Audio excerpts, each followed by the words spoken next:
que je veux dire là, quelles que soient, les idées qu'on peut avoir, on ne peut pas se lancer dans une souveraineté si on ne veut pas, si on ne sait pas sur le plan politique.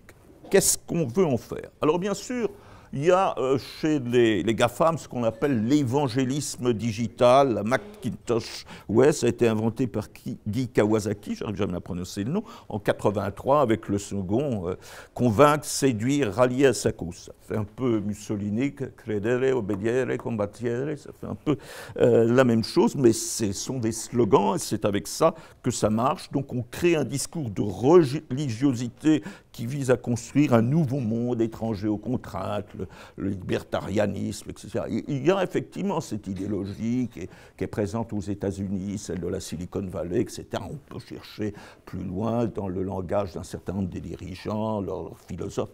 C'est vrai, mais avant tout, c'est fait pour vendre. C'est fait pour faire croire aux gens que la société de consommation dans cette nouvelle forme-là, c'est le bonheur parce qu'il n'y a pas les contraintes, on peut acheter tout ce qu'on veut, on a accès à la technologie, etc. Voilà, la société de consommation passe à celle du plaisir, mais du plaisir par les biens effectivement matériels et leur technologie.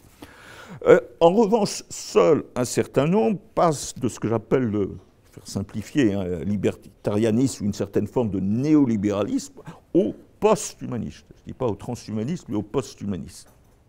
Et c'est vrai de certains dirigeants des GAFAM qui estiment que cette économie du désir va transformer notre condition en un post-humanisme, améliorer effectivement l'homme grâce à la maîtrise de la biologie, de la technique, voire si notre monde est fini pour les raisons de toutes les catastrophes potentielles que nous ne serions pas en état de maîtriser à temps, eh bien, il resterait la voie de l'espace.